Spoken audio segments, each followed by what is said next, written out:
Hey everyone, and welcome to the very first in our interview series from Superheroes Speak. Of course, I'm your host, Dave, and this time, the first one here, I'm joined with Michael Clausen, or Mickey, I'm sorry, not Michael, Mickey Clausen, uh, independent artist. How are you doing, sir? Doing well, and you? I'm doing good. So you are the owner of, um, hold on, I got my bring my notes up here, Mindwinder Studios. Yes. Um, You want to tell us a little bit about Mindwinder and what you guys are working on? I'm working on a lot of books right now. I'm doing a cover for Silverline for their Twilight Grim trade paperback that'll be coming out. I had colored the Hmm. Forest miniseries for them. I just got done with PandaCon issue 2. That just came out, and we're recoloring the PandaCon black and whites from the 80s. Is what we're Oh, doing. cool. I'm re-inking, coloring, and relettering all of the original PandaCon stories. Wow, that sounds like a lot of work. Yeah, it was. It took me a couple years to convince Dave and Monica to do it. Okay. Uh, they finally let me do it, and we got going. And by coincidence, a guy I worked with on Nature's Guard 10 years ago was a big fan, and he's making movies up in Canada now, and so cartoons. And so I put Dave and Monica and them together, and we have a PandaCon animated cartoon coming out this next year. Oh, that's So cool. that's pretty cool. I'm also working on a book with Second Sight Studio. I guess they're announcing they're Hmm. coming out with Dark Horse at Comic Con Yes. as an imprint or something. So I'm working on a book for them. I'm Yeah, also working. I'm on Go the ahead. Dark Horse. I'm on the Dark Horse mailing list, and they had already said something about that in one of their newsletters. Yeah, so I'm working on a story for Second Sight for that. So Cool. that's pretty cool. And then I'm also working on Divinity Comics. I've got a book I'm working on for them called Trip. It'll be out pretty soon also. Um, and then I delved into the world of self-publishing. So I'm working Yeah. on a book called SEAL Team One. It's with a friend of mine from San Diego. He was actually on the very first SEAL Team One that Kennedy created back in the 60s. Oh, wow. So it's he's the writer and he's the artist. So it's about things they did while they were in Vietnam. So that Hmm. one's pretty cool. So we're halfway through the first issue. He's already written 4 and drawn 4, so I got to get moving on that. So that should be hopefully coming out by the end of the year. Cool. So, and So, the current, uh, go ahead. I was going to say, so as an independent artist, like a lot of people think, oh, you've got to work for the one of the big two, but you're obviously very busy. You've got a lot of work. I'm kind of curious, is comics something you always wanted to do? This is something you always wanted to get into? I used to collect in the 60s over in Europe when I started collecting comics, and I was in it all the way till I was like 14. And then I Hmm. wanted to go to an art school for it, but my father, being military, said there's no money in art, and so I actually gave up drawing until I was in my 30s. Oh, And wow. I had gotten into collecting when we came back from Europe and stuff, and so I still like comics, but I didn't get into the art until I was like 30 years old, and I Hmm. started back into it so at around 85. And I drove out from El Paso, Texas to the San Diego Comic Con, showed some stuff around, and started getting work, and I've been working ever since. So, Awesome. Cool. And what was when you were a kid in the '60s? What were some of the books you were reading back then? well, we were in Germany, so whatever the Oh, PX okay. could get, a lot of them, I did a lot of the Charlton ones, Blue Beetle, Captain Atom, Judo Master, Peacekeeper and stuff, and then a lot of the Marvels and DC's early ones in the 60s. Yeah. You excited for the Blue Beetle movie coming out? Yeah, yeah, yeah. Looking It looks forward to really good. yeah. Previews look pretty good. I Yeah. already mentioned Booster Gold. That's another DC one I like is Booster Gold. I Yeah, thought it was a different take on a superhero. So, definitely. and Yeah, for go ahead. No, you go for ahead. Marvel, I'm a big Captain America fan, as you can see behind me. Yes. But I collected everything back then. We didn't have TV or anything, so all you could do was read or go out and play sports, and so Right. I just took to the comics. Yeah, that was me as a kid too. Not that we didn't have TV, but I didn't watch a lot of TV when I was a kid. Uh, So, um, what's something that so being a kid, liking comics, then basically going through your formative years not doing comics, and then in 30 rediscovering um your love for it and getting back into it. Um, what was something that what facilitated that? Like, what made you want to get back into it? Was it just you always loved it and you missed it, or was there something that happened that said, "Okay, I'm going to get back into doing this"? Actually, I got into a car accident and lost my job and everything, and they told me they were willing, working with comic, go back to school and everything, and so I was thinking about it. While I was in the hospital, my wife brought me comic books because she knew I used to Okay, read them. So she right. brought me comic books, and I started reading them again. And when I got out, I went to a local comic store and started looking, and it was like, oh wow, I didn't know there were comic Hmm. stores around. So I got back into comic books, and that's how it all started up again. So Cool. in around 85, I read about Comic Con. And so I took some friends and actually I opened a comic book store uh, back in 85. And I Hmm. started Unicorn Comics in El Paso, Texas, and did that from 85 to 90. But 85, yeah, I drove out to the San Diego Comic Con, started showing my work around. And my first work was with Blackthorn Comics with Hmm. Steve Shea. So that was my first break. So I tried to get in as an inker, but he basically told me I sucked as an inker, and my comic sense, my color sense was great, and Okay. asked if I wanted to color, and so I said, yeah, sure, why not? And so I started off as a colorist, and now I'm inking also. So it's been a long road. Cool. So that I'm going to ask you this because there is criticism from people that are colorists and inkers. Like, and I've talked to some amazing inkers, and they'll the criticism is, oh, you're just tracing, oh, you're just coloring, but there's a lot more to it than that, isn't it? Like, what do you think the trick of being a good colorist is? You got to know a lot of the lighting, Hmm. and the mood of the comic. You got to get into. You got to read the script. You got to get into the mood of the comic. You got to know what's Right. going on the page, the attitude of the people, daylight, sunlight. And you got to get the right colors to match the mood and time of day and everything. So it's a lot of work. Yeah. No, And definitely. Because when yeah, you look at a okay.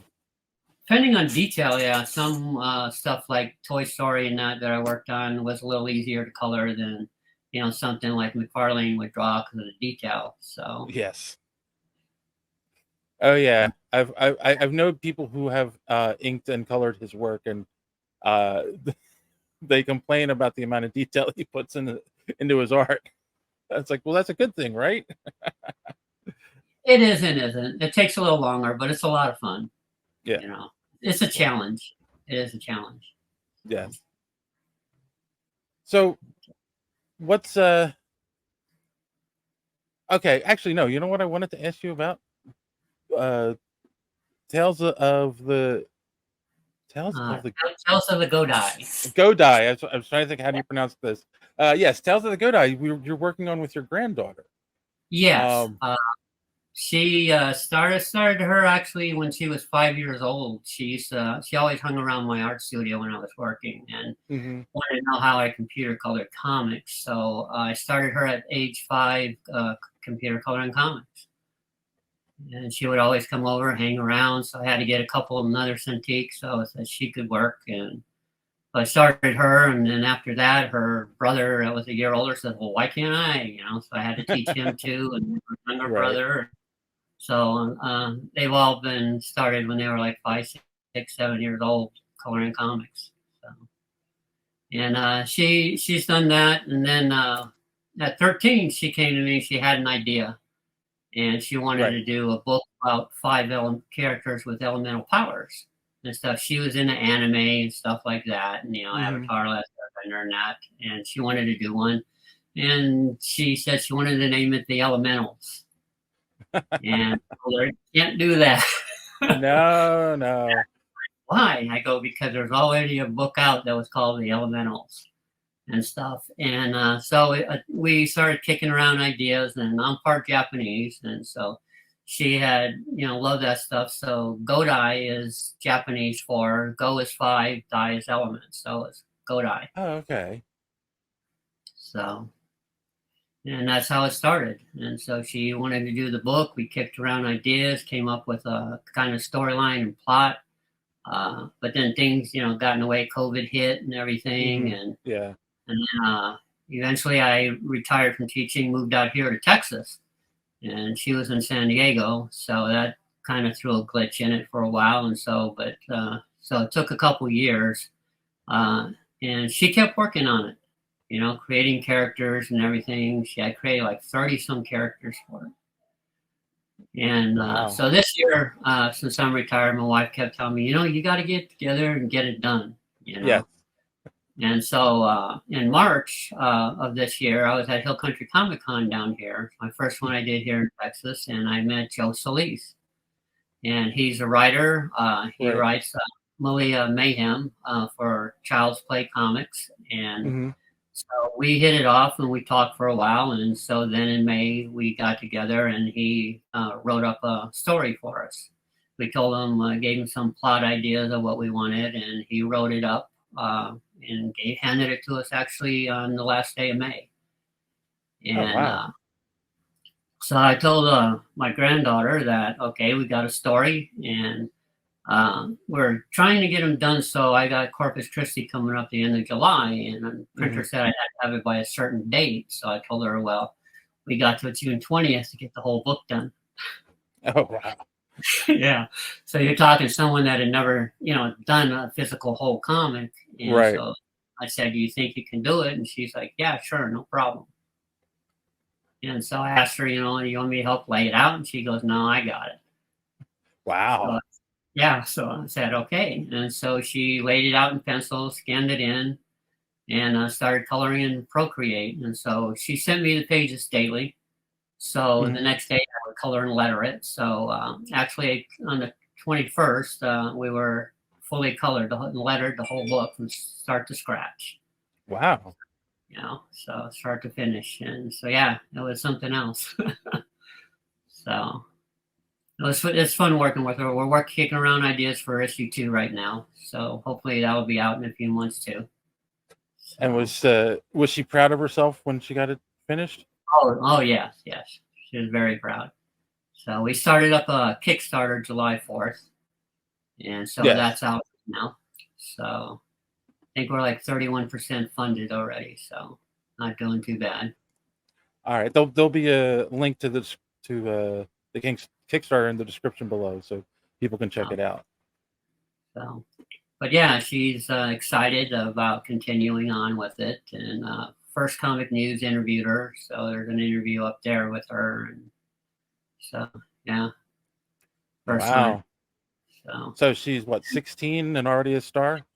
15. 15. She's, Okay. so on issue 2 of the Pandacon, we redid the original story, plus we did another story that was a backup in another book, a little mini Pandacon story that other publishers published, and we had 6 pages left. So Dave and Monica said, go ahead and ask Gianna to do a 6-page story to put inside of the backup. So their Hmm. actual appearance of the Godai is in Pandacon chapter 2. So Oh, cool.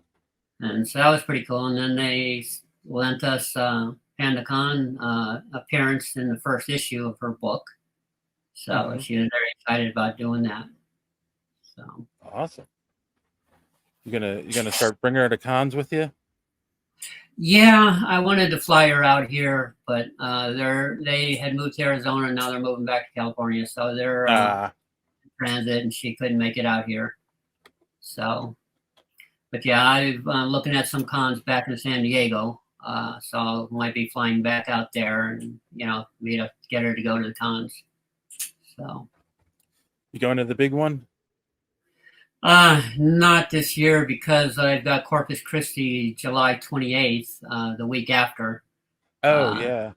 yeah, so it's a little, the expense of going out there and, is Yes. it go there or stay here at Corpus? And they invited me as a featured artist. So I was kind of like, Uh-huh. oh, yeah, I guess I better stay. Yeah. Oh, I don't blame you there. yeah. So, Um, that actually brings a question to mind too. Like, I don't know if you've heard, but like this year at San Diego, Marvel, Netflix, Warner Brothers, and uh, there's one more studio, Universal, I think. They're not doing any panels. They're not for their movies. There's no about that.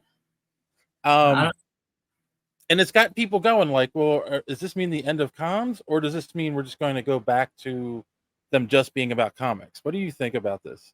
uh, I think there's just a lull in the movies, and you've got that strike going on now and stuff. Mm-hmm. But uh, in the last few movies, I noticed like Flash and them, they say they kind of bombed and they didn't make as much, and Yeah. that might be influencing why they're backing off a little bit about doing the panels and stuff.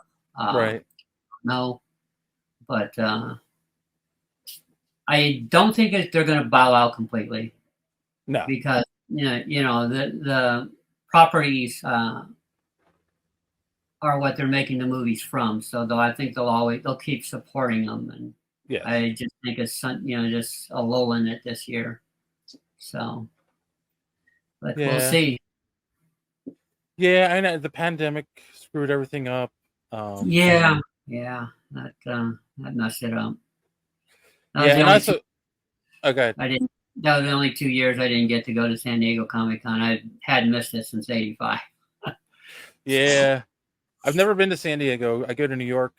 I was on the East Coast, Yeah, and that was the only year I missed. I went they had it the following year in 2021. I went, it was very low attendance. It was weird, but it was still fun.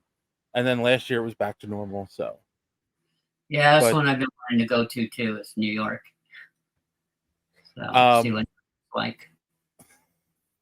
well, if you like crowded places, which I'm sure San Diego is the same way. I also kind of think this is a discussion we actually just had in our last full podcast was, the other thing people aren't talking about with movies not doing as well is because of the pandemic, we had, I think it was 10 movies that are supposed to be blockbusters that came out back to back to back to back to back. And I think people had to be choosy about which ones they wanted to go see because, like, Super Mario Brothers did really well. I think Little Mermaid did okay. John Wick 4 made money. So it's Right. like movies are still making money, just people are being a little more choosy I think right now because what was it? It was you had The Flash and then a week later Indiana Jones came out. It's like, well, which one do you want to go to? So, Yeah, hard choices. That's the yes. problem. Yeah, unfortunately we had to go see them all for the podcast. Oh, shucks, right? Yeah. Uh I loved Dial of Destiny. Have you seen it yet? No, the wife was asking. Since COVID, we haven't been going to movies, Okay. and it's just out of blue. Yeah, she asked, she goes, "Do you want to go see Indiana Jones?" Yeah, so I'm like, "Well, I don't know." It's like she goes, "I heard it's a long movie." So I'm like, "Yeah, can you sit that long?" Well, So yeah, that's true too. yeah, I heard it's pretty long, 2.5 hours or so. Yes, it's about 2.5 Uh, hours. but yeah, I'm a big Indiana Jones fan. I have Indiana Jones posters all up here in the top. I've got his hat and everything. Yeah. Uh, Well, finally that got a was hold of. got a hold of all the Indiana Jones pop-ups too. Funkos. Well, that's when I was a kid. I mean, that was one of the first movies I remember my dad taking me to. Well, actually, I take that back. The first movie I remember seeing in the theater was actually Empire Strikes Back, and then Indiana Jones. So, Yeah. uh, so yeah, and it's funny because I also didn't put it together in my head until I was much older that it was the same guy, Han Solo and Indiana Jones. I didn't realize, Harrison Ford was playing both characters, but that's another story.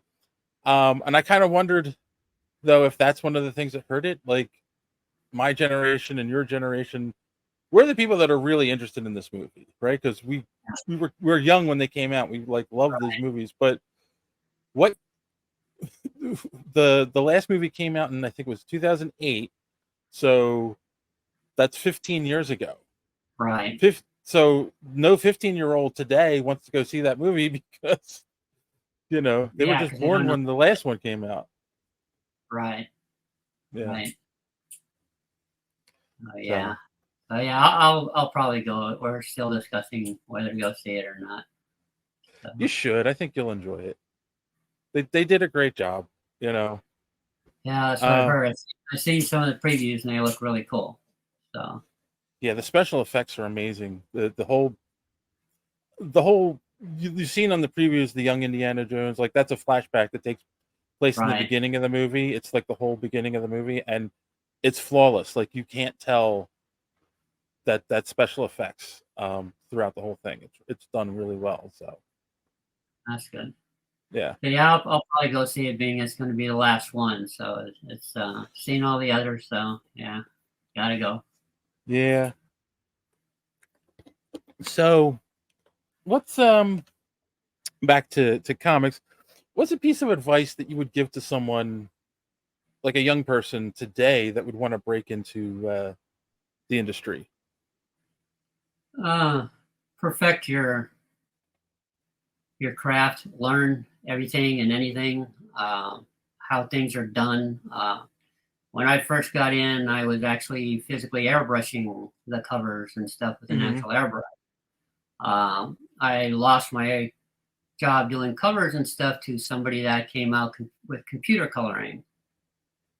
And so I was like, oh man, that's a drag. And I didn't know computers, so I was like, okay, I'm going to go. And I took a computer class, learned computers, got Photoshop, came back and took the job away. Got it back. So it's you got to be able to adapt. You've got to learn how to do everything. There's just no doubt about it. You just got to keep improving your craft, learn everything, new techniques that come out, and it's just practice, practice, practice. Yes, no, definitely. And just keep at it. Be persistent. It's funny because I have a fairly good friend who does. He's a cover artist, and he started out the same way. We're about the same age, so he started out doing airbrushing. In fact, when he was a kid, he used to tag buildings and stuff. We won't get into that, his criminal history, but he got really good at airbrushing. And so when we were kids, that's when this was, coming out and becoming a thing. It was doing stuff on the computer. And he found that those skills easily transferred. The idea of doing the airbrushing and like using a brush digitally versus doing it, in real life, the spraying. So yeah, but you're right. But that was an important thing he said, was being able to transfer those skills is what kept him relevant and working. So right. Actually, I learned airbrushing like 2-3 months before I went to San Diego Comic-Con with samples. Okay. So that's how determined I was. I learned the airbrush, and 2 months before I did a bunch of samples and stuff, transformers and that, and that's what I took. That's what got me the job. When you this is something I don't think I've ever asked a guest. This is a good one, and I know a majority of them have done this.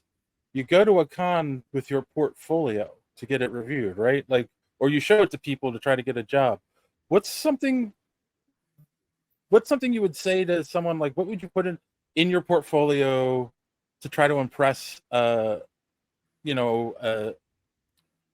editor or What's some kind of advice that you've gotten when you've shown your portfolio to people? Uh, well, being that I had the comic store, I was a little bit different. I took interior pages and covers, pinups. Okay. Out of all the years that I've been going, all of them ask for interiors a lot. Okay. Because that's what you got 24 pages, 22, 24 pages of interiors. They're not all pinup shots. Right. And you've got to be able, like I said before, about rendering the mood of the story and everything. Doing a one shot cover is a lot different than doing the interiors. So Yes. it's a lot of work. No, I'm not saying covers are easy. Some of these painters I've seen out there, their covers are phenomenal, you know. But I think a rounded portfolio, you've got to have everything. You've got to have covers, you've got to have interiors to show that you can handle a steady pace and mood inside the comic also. No, no. Yeah, again, my friend that does covers, I think he's done 3 books where he's done interiors, and he said that it's hard. Like it's a lot of work. It is. And he actually is good at like capturing, getting it, making that pinup that gets attention, and that's why he's gotten a lot of cover work. So yeah, but you're right. Like it's a lot of work, and I can see that is something that an editor would want to see, or a publisher would want to see. Like, well, can you do the interiors if we need you to do them? So Right. yeah, that's good advice. Cool. And Um, the same thing goes with inking. yeah, Um, you've got to be able to do the inking on the interiors also, not just pinups on it. So you've got yes, in inking, you've got to be able to render trees, buildings, everything. You can't just, it's not all just pin up with people. So you right. got to be versatile in architecture, natural, vegetation, trees, everything. So, Cool. Which actually brings me to my next question. The podcast we normally end with "Don't let your cape get caught in the door," which started out as like just doing it as a joke, but it's actually kind of come to mean like don't let your shortcomings or your foibles get in your way of reaching your goals. What's something that you've overcome in your life to reach a goal? you mean something that people have said to make me stop, or Anything. It could be anything. Like you found that you were sleeping too long, so you found that, anything, or you felt like you couldn't draw feet, so you drew feet for 1,000 hours. Whatever. no, I don't. I've never slept much. I've always only slept 4 to 5 hours a night. So I'm just can't sleep. Uh, I don't know. I've had some editors ask me, "Can you do this style?" And my first thing is, "Yeah, sure," even though I don't know that style. Yeah. um, I was asked one by a guy, "Can you do anime style?" I've never done that type of coloring, cell shading. So I told him, "Yeah, I can do it, not a problem." And so yeah, I had to go out and learn how to cell shade coloring. So now I was a teacher too, and I always told my students, if people ask you if you can do it, you should. It's just yes, and you learn it, and Yes. just keep going forward with it. So Yeah. No. don't let anybody tell you you can't do it. So Yeah. That's held true in my career too. My day job, I'm a software developer, and you know, if a new piece of technology comes into play and they want us to use it, and they'll be like, "Can you do this?" Yeah. Yeah. Sure. And then you yeah, just go and learn it. Yeah. Exactly. I think that's always good advice. Just say yes, you can do it. You'll figure it out. yeah. So That's what I did with my students. I taught photography and web design, graphic design, and stuff at high school, and that's what I've always told the kids, and uh, some of them a year later came back and said the teacher at the college says you can't do this with the program. And he goes, I turned around and told the teacher, yeah, you can, because Mr. Clausen taught me, and he showed him. And he goes, no, no, the teacher blacklisted me because I showed him you can do it with the program, and he was telling everybody, no, you can't do that. And it's oh like, wow. to me, there's a work around everything. You just got to think about it and go for it. Yes. So, Oh, definitely. yeah, don't let it stop you. Right. What's you've worked? Obviously, you were telling us about all the stuff that you're currently working on, and you've done a lot of different things in your career. What's something that maybe you haven't done uh, that you'd like to do? Captain America. Of Okay, fair. course. I wouldn't mind doing a Captain America cover or, work something on it. I've done some pinups just recently. A friend of mine sent me Captain America Wolverine that I just finished coloring. But yeah, my dream job or one thing goal would be, yeah, to do something with Captain America. Yeah, I just heard that J. Michael Straczynski is going to be writing him coming up. So maybe you can contact him and see if you can work on the book with him. Yeah, I wouldn't mind coloring. Is he? So he's your all-time favorite character? Yep, always has been. Him and then Daredevil and then Spider-Man. Is that because I think you said you have a military background in your family? Is that why, or is it just Yeah, my father was military, and so yeah, he pretty much instilled that in me. And so Captain America, yeah, just always has been my favorite. Cool? You like Chris Evans as Captain America? Oh yeah, love those movies. I Yeah, think he was good in it. He was one of the best. So yeah. I was afraid they were going to like overly modernize him. I'm so yeah, glad they didn't. Like they kept him true to the spirit of the comics. So, yeah, so yeah. Those are some of my favorite movies. Got them all. So, cool. but All right, that's one dream project. that's your dream project. Yeah. Hopefully one day maybe. No, you should say So that Tales of the Godai is your dream project. All right, don't let your granddaughter watch this then. that was my granddaughter. She wanted to do it, and I'm along with her. I love it. Yeah, I love working with her, and so yeah, it's nice to have be working with my own granddaughter on a project. So cool. All right. Well, I just have a couple, two more questions. The first one should be pretty easy, but it's an important one. Where can people find you online? I'm online on Facebook. I have Instagram. I got a Facebook page on. It's called Mindwinder Studios, and then on Instagram it's Mindwinder Studios. So, and Okay. then I have a website at mindwinderstudios.com. All right. I will make sure that all those links are in the description below. And okay, the question that we normally like to wrap up on is how do you measure success? Wow.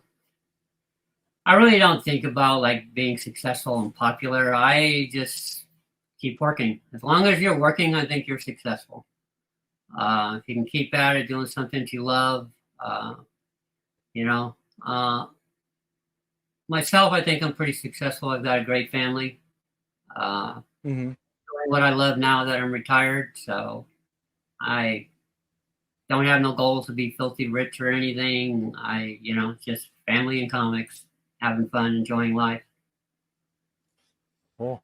One of my favorite John Lennon quotes is when he was in school, a teacher asked him what he wanted to be when he grew up, and he said happy. And she said, I don't think you understand the question. And he said, I don't think you understand life. So, yes, I definitely agree with that mentality. Cool. All right. Well, thank you for being our first guest on our interview series. There'll be many more of these coming out. And all right. Thank you for having me. All right. So we'll end it as we always do. Thanks for watching. Don't let your cape get caught in the door. Have a good week. All right, you too.